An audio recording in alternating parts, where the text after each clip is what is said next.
सरपंच साहब, जानना चाहूँगा आपका कार्यकाल किस प्रकार रहा और राजनीतिक परिचय क्या है, पहले तो ये बताइए। राजनीतिक परिचय तो भारतीय जनता पार्टी का मंडल अध्यक्ष हूँ जी और पहले जिला लेवल पे भारतीय जनता पार्टी की सेवा की, जी जिला संयोजक आर्थिक प्रकोष्ठ के, और अभी मैं मंडल अध्यक्ष हूँ। जी और भारतीय जनता पार्टी की विचारधारा से जुड़े हुए हैं जी और उनकी विचारधारा के अनुसार ही हम काम कर रहे हैं, आगे बढ़ रहे हैं। जी सरपंच साहब, जानना चाहूँगा जो भी 3.5 साल, लगभग 3.5 साल हो गए चुनावों को, कार्यकाल रहा कैसा रहा, जनता के प्रति किस प्रकार का जुड़ाव है, और बात करते हैं विकास की। मेन मुद्दा है यहाँ का, जैसे हमने भी सर्वे किया पानी का, कहते हैं जल है तो जीवन है। पानी को लेकर आपके कार्यकाल में क्या कुछ करवाया आपने? पानी को लेके मैंने area wise line to line जी सर्वे करके, और जिस जिस घरों में पाइपलाइन से कनेक्शन नहीं था जी वो सबको पाइपलाइन से जोड़ा है। जी कुछ एक दो एरिया अभी तक बाकी है, जी उनको भी हम जोड़ने के पूरे प्रयास में है, थोड़े ही समय में उनको भी जोड़ देंगे। जी और हमारी मूल मतलब शुरुआती में चुनाव के टाइम बात ही यही हमने जनता के सामने रखी थी जी कि लाइट, पानी, जी रास्ता, जी ये मूलभूत सुविधाएं हैं। जी आदमी को अब घर से निकलना है तो सबसे पहले रास्ते की ज़रूरत पड़ती है। राइट। पानी है, घर पे अपन सुबह उठते हैं, उठते ही सबसे पहले पानी की ज़रूरत होती है। जी तो इस चीज़ों को हमने शुरुआत में ही, चुनावी टाइम से ही हमने ये दिल और दिमाग के अंदर रखा था जी कि इस चीज़ों पे हम सर्वप्रथम काम करेंगे। जी और मेरे यहाँ जो बरसिंगांव बास पंचायत, इसके अंदर रास्ते के काम बहुत कम हुए थे पहले के समय में। जी और अब मैंने प्लान वाई, एरिया वाई, एक एक घर को रास्ते से जोड़ा है। जी कुछ एक दो जगह ऐसे अभी भी है, थोड़ा आपसी विवाद होने की वजह से किसी कारणवश किसी का कटने रास्ता नहीं है, जी तो उसको मिल बैठ के सेटलमेंट करके प्रेम से, भाईचारे से उनको समझा के सब घरों को रास्ते से जोड़ना और पानी से जोड़ना, ये हमारी मूल मतलब प्राथमिकता है। जी दूसरी बात, जल ही जीवन है। जी इसको लेके मोदी जी ने एक अलग मंत्रालय बनाया। जी उस मंत्रालय का कामकाज शेखावत साहब देख रहे हैं जी और उन्होंने राज्य सरकार को भारी बजट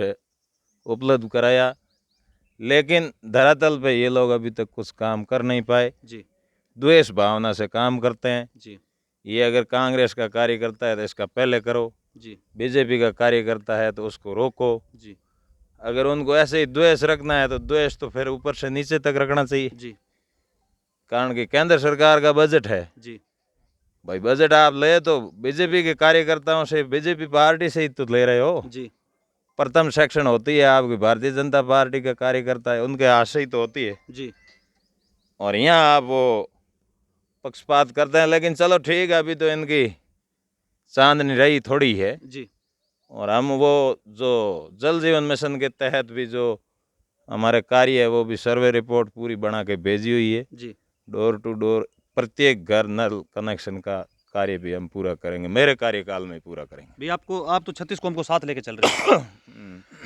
तो सरपंच साहब, बात करते हैं महानरेगा की। शुरुआत में आपने महानरेगा में क्या कुछ करवाया था?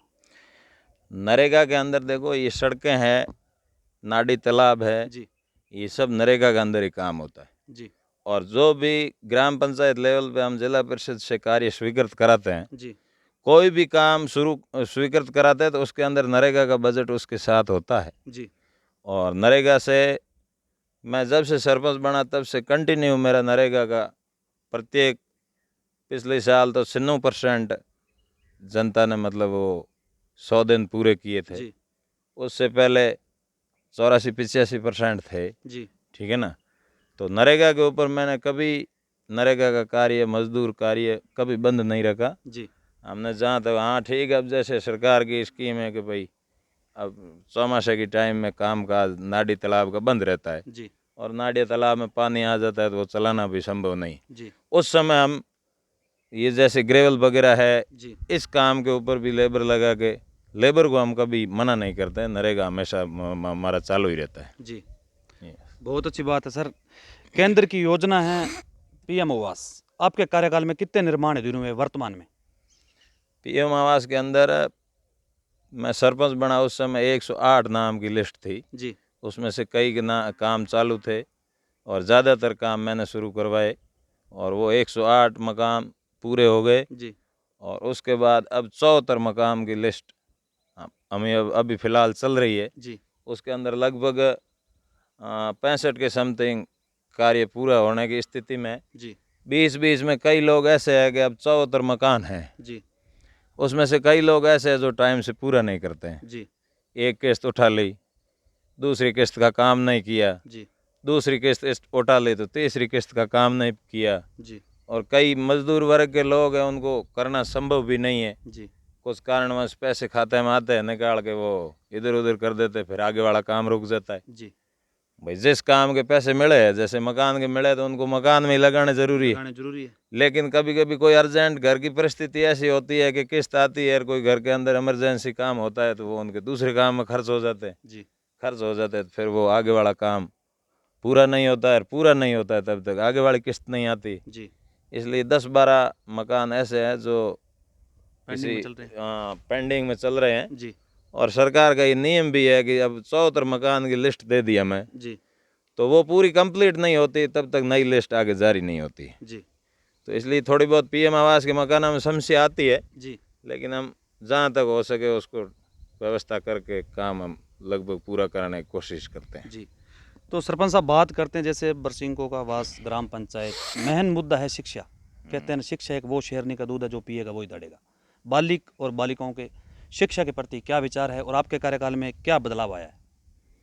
देखो, शिक्षा मेरे ग्राम पंचायत मुख्यालय के ऊपर 10वीं स्कूल थी, जी उसको अभी 12वीं हुआ है। जी और उस ज़मीन स्कूल की 2.5-3 बीघा के अंदर वो स्कूल बनी हुई थी, मतलब प्राथमिक स्कूल के हिसाब से वो बनी हुई थी। जी बाउंड्री वगैरह भी उस हिसाब से थी। इधर उधर लोगों ने वो स्कूल की ज़मीन के ऊपर कब्जा करके रखा था और उसकी तरमीन भी उल्टी सीधी की हुई थी, जी जिससे कई लोगों के ऐसे ही मतलब पुराने घर थे, जी पुराने स्कूल से पहले कई उनके वहाँ घर बने हुए थे और वो लोगों ने तरमीन की टाइम ध्यान नहीं रखा, जी या किस वजह से हुआ, किसकी गलती से हुआ, वो मेरे हिसाब से तो सही ढंग से ध्यान नहीं रखने की वजह से ही हुआ। जी वो तरमीन उल्टी सीधी होने की वजह से वो ठीक से व्यवस्था सेट नहीं हुई। मैंने उसको वापस तरमीन शुद्धि का आदेश करवाया। जी फिर मौके पे जिस हिसाब से स्कूल की ज़मीन थी जी उस हिसाब से हमने उसकी तरमीन सही करवा के, शुद्ध करवा के, कागज़ों में उसको सही किया। जी 12वीं स्कूल कराई। जी उसके बाद वो 10 बीघा ज़मीन है, उस ज़मीन के अंदर बाउंड्री का काम चल रहा है। जी स्कूल के लिए मैंने पर्सनल पैसे से डामर रोड का निर्माण वहाँ हम कर रहे हैं जी और हर संभव प्रयास। देखो, अब समस्या तो है कि हर काम को करने के लिए लोकल राजनीति की ज़रूरत पड़ती है, जी संबंधित विधायक की ज़रूरत पड़ती है। जी हमारे विधायक महोदय जी ऐसे हैं कि बरसिंह बास का नाम लेते ही उनके वो उल्टी सीधी गिनती शुरू हो जाती है। जी तो कई कई राज्य सरकार से जो योजना है उन योजनाओं को करने के लिए हमारे साथ समस्याएं आती है, जी लेकिन हम कैसे भी करो, कोई यार दोस्तों से कराओ, इधर उधर से जो भी है जी व्यवस्था करके हमने हमारे ऊपर जो जनता ने जो विश्वास किया ना, जी उस विश्वास को हम पूरा करेंगे जी और विश्वास के साथ ही आगे बढ़ेंगे। जी। तो सर, सीएम साहब ने, मुख्यमंत्री अशोक गहलोत जी ने योजनाएं लागू की थी, महंगाई राहत कैंप। क्या वो योजना धरातल पे लागू हुई है? 4.5 साल पहले क्यों नहीं की? अभी क्यों लागू की है? क्यों? ऊपर से चुनाव भी है, क्या कारण देखो, है? महंगाई राहत कैंप ये तो एक कैंप नहीं था। जी इस कैंप के अंदर किसी का भला नहीं हुआ, जी उल्टा इन्होंने महंगाई राहत कैंप का तो नाम रखा है। जी बाकी इनकी आपस की लड़ाई की वजह से ये धरातल के ऊपर जनता से इतने टूट गए, जी जिसको लेके इनकी स्थिति ऐसी बन गई कि अब अपन अगर अपनी पार्टी की मीटिंग करके अगर मीटिंग भी रखेंगे ना, जी तो अपनी मीटिंग है वो सक्सेसफुल नहीं होगी। जी इसलिए इन्होंने ये एक पोपरगंडा बनाया जी महंगाई राहत कैंप के नाम से, जी जिससे लोगों का भीड़ भड़ाका हो। भाई अब जनता को कोई कहेगा आपका ये काम हो रहा है, आपका गारंटी कार्ड बन रहा है, आपका रोडवेज का ये हो रहा है, आपका ये लाइट बिल फ्री हो रहा है। जी जब अब ये बात हो रही है, मेरे गांव के अंदर अगर कैंप लगता है जी तो वहाँ तो लोग आएंगे, आएंगे।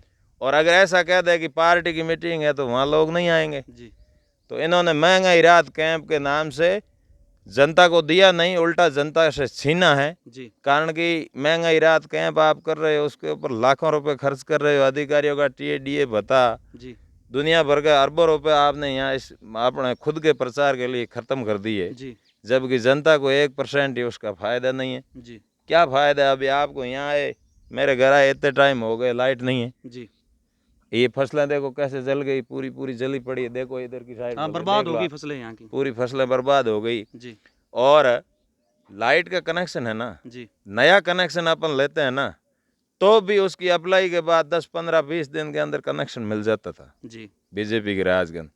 अब एक ट्रांसमीटर जल जाता है ना, जी वो 20 दिन नहीं मिलता है। जी अब आप ही बताओ, आप भी किसान के बेटे हो, आपको ही पता है, आप अपन सब किसान के बेटे, खेती करके खाने वाले। जी आप मुझे बताओ कि लाइट की अगर 6 घंटे लाइट देते हैं और उसके अंदर 5 घंटा ही लाइट आती है ना, जी तो भी उस दिन उस किसान का जी है वो जलता है और उसको नींद नहीं आती कि आज 1 घंटा लाइट कम आई। राइट बात है। और अगर ट्रांसमीटर जल जाए जी और 20 दिन तक ट्रांसमीटर नहीं मिले, जी तो फिर वो तो वहां तो फिर ट्रांसमीटर वापस लगाने की जरूरत ही नहीं। जरूरत ही नहीं है वो तो फिर फ्री क्या है? जी ये तो एक लॉलीपॉप है। लॉलीपॉप है। और प्रत्येक विभाग ऐसा कोई विभाग नहीं है जी जिसके कर्मचारी हड़ताल पे नहीं है। जी अब एक तरफ तो ऊपर से ये इस हिसाब से लाइट की मारामारी, वोल्टेज है, पंखा चलता है ना, जी पंखे का वोल्टेज ऊंचा नीचा होता है, जी एक बार पंखा तेज, एक बार पंखा धीरे। जी तो अभी ट्यूबवेलों की मोटर 1000 फुट गहरा पानी गहरा है, पानी है। लोगों की मोटर ट्यूबवेल चालू कर, लाइट आई ट्यूबवेल चालू करते ही 10-15 मिनट के अंदर मोटर जल जाती है। जी आज ये जो मोटर रिपेयरिंग वाले की दुकान पे आप जाके देखना, जी वहाँ भीड़ मची पड़ी है। मोटर ठीक करने के लिए वहाँ लाइन पे खड़ा रहना पड़ता है। जी मतलब यही है कि वोल्टेज की समस्या, किसान परेशान है। और धरती पुत्र भी, अगर जो अन्नदाता है वो भी जी परेशान है ना। जी तो अन्नदाता की तो वो आपको पता है, सही बूढ़िया राइट कहता ना, राड़ ही पूरी घनी है। जी और अब ये देखो, कई लोग यहाँ मेरे पास भी बैठे हैं, जी इन्होंने अभी भी आपके साथ पहले भी बात की थी कि यार बारिश नहीं है, जी लाइट बिल्कुल ही नहीं है। जी तो ये हकीकत बात है। जी और अब मेरी बात सुनो, ये कह रहे हम फ्री कर रहे हैं, वो क्या फ्री किया मुझे बताओ। जी अब कल या परसों एक इन्होंने राज्य सरकार ने आदेश निकाला है जी कि उद्योग की लाइटें बंद रखेंगे। जी अब अगर आप उद्योग की लाइटें बंद रखोगे, जी उद्योग से ही तो राज्य सरकार का खर्चा चलता है, उद्योग ही तो आपको बचत करके देता है, वो अपना टैक्स जमा करता है, तब आप वो सरकार चलाते हो। सही है। नहीं तो आप घर से चलाते हो क्या? राइट बात है। जब आप उद्योग ही बंद कर दोगे जी तो फिर आप कैसे चलाओगे? राइट कुछ नहीं है, ये ऐसे ही लॉलीपॉप है, लोग जनता को वोटों के चक्कर गुमराह कर में रहे हैं। गुमराह करना है। जी पिछली बार इन्होंने कर दिया, जी किसानों को वो सब संपूर्ण कर्जा माफ कर देंगे, 1 2 3 की गिनती की सुना के। जी और ठीक है, एक बार कोई भी आ जाता है बहकाव में, जी लेकिन बार बार मेरे हिसाब से तो कोई बहकाव में इतनी परेशानी जी मैंने मेरी 38 साल की उम्र के अंदर लाइट की, ये इस भ्रष्टाचार की, जी मैं भी कम से कम 15 साल से तो यहीं गांव में ही हूँ। जी उससे पहले मैं बाहर महाराष्ट्र वगैरह उधर रहता था। जी लेकिन इस 5 साल के अंदर जो मैंने ये भ्रष्टाचार की कड़ी देखी है मजबूत, ऐसी कड़ी मैंने तो नहीं देखी। जी तो फ्री वेरी कुछ नहीं है, ऐसे ही बेवकूफ़ बनाने की बातें हैं। जी बाकी आप और भी जनता से पूछ लेना, आपको पता चल जाएगा। तो सरपंच साहब बात करते हैं जैसे बरसिंगों का बास युवा पीढ़ी आज देखा जाए नशे की ओर अग्रसित हो रही है, नशा रोकने के लिए अपनी पंचायत या देशवासियों को किस प्रकार का संदेश देना चाहते हो?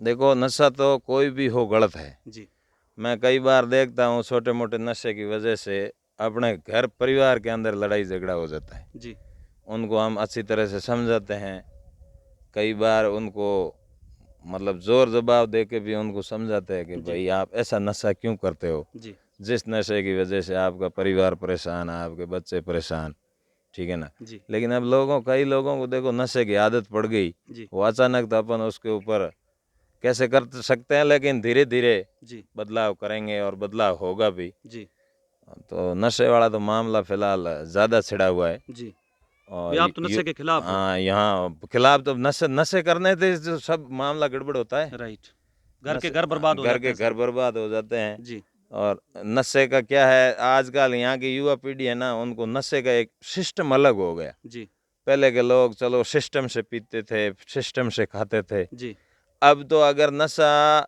मैंने शुरू कर दिया ना, जिस चीज़ का नशा शुरू कर दिया, तो फिर मेरी वो गिनती नहीं रहती है। राइट। 1 बार 2 बार 4 बार 10 बार, जिससे तो फिर परिवार का विनाश ही होना है। जी। कर रहे हैं उनके भी बारे में भी काफ़ी बार मैंने लोगों के साथ बैठ के समझाइश भी करी है, जी। बातें भी करी है, लिखा पढ़ी भी हुई है 1-2 बार। देखो अब कोशिश तो करेंगे, लेकिन धीरे धीरे होगा ये भी। यहाँ थोड़ा अब नशे का थोड़ा ज़्यादा ही प्रचलन अपने ग्रामीण एरिया में हो गया है, जी। वो धीरे धीरे होगा। तो सरपंच साहब, 36 कौम ने मिलके आपको इस पद पे बिठाया था।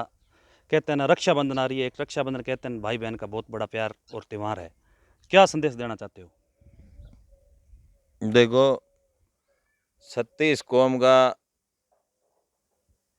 हमेशा मतलब राजनीति किसी को करनी है ना, जी। तो 36 कौम का ही साथ चलता है। जी। हाँ ठीक है, कोई जगह ऐसी है जिसमें एक तरफे एक जाति के वोट हो सकते हैं, जी। लेकिन उसका परिणाम गलत निकलता है। राइट। हमारे यहाँ 1-2 कई कांग्रेसी नेता हुए थे जी। जिन्होंने जातीय समीकरण, लोगों को एक तरफ जाति के हिसाब से बांटना, एक दूसरे का द्वेष पैदा करना। हमारे पहले यहाँ ना देणों की अभी तो 4 पंचायत 4 है, पंचायत अलग हुई है। और 4 में से 1 रेवेन्यू विलेज और केरला में गया है, जी। ठीक है ना। लेकिन इस 4 पंचायतों के अंदर कोई किसी प्रकार का जातिगत मामला नहीं था। जी। फिर कई 1-2 नेता ऐसे निकले जिन्होंने जातिवाद फैलाया। जी। पहले तो हमारे धड़े थे, जी। इस एरिया से इधर इधर की साइड वाले एक पक्ष के साथ, उधर की साइड वाले 2 पर, मतलब एरिया वाइज होते थे। जी। जैसे अब मैं इस एरिया का हूँ और चुनाव लड़ रहा हूँ, जी। तो इस एरिया के टोटल लोग मेरे साथ रहेंगे, चाहे कौन सी भी जाति के हो। जी। सामने मेरे सामने चुनाव दूसरे एरिया का लड़ रहा है, तो उस एरिया के लोग जहाँ भी है वो टोटल उनके साथ रहेंगे। थे। अब उसके बाद थोड़ा बहुत अंतर, किसका पलड़ा भारी होता वो जीत जाता था। जी। कभी कोई लड़ाई झगड़ा दूसरा तीसरा कुछ नहीं होता था, शांतिपूर्वक चुनाव होते थे। लेकिन कई लोगों ने जातिवाद फैलाया, जी। और मैंने 2013 के अंदर इस गांव के अंदर मेरा बिजनेस भी शुरू किया, जी। और बिजनेस के साथ साथ थोड़े बहुत राजनीति में भी आ गए। जी। एक भारतीय जनता पार्टी के कार्यकर्ता के रूप में हम काम कर रहे हैं। जी। और उस समय हमने ये सोचा था जी। कि कर्म और भक्ति दोनों होनी चाहिए। राइट। कारण कि गृहस्थी है तो कर्म भी तो करना कर्म पड़ेगा, जरूरी नहीं है। तो घर कैसे चलेगा। जी। और कुछ करने के लिए भक्ति, भगवान को भी याद करना पड़ता है। जी।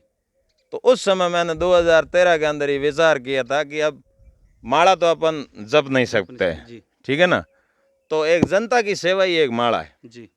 तो सेवा एक तो मैं, जैसे अभी ये बाबा जी आए हैं, जी। इनका काम मेरा स्वार्थ समझ के करूं, जी।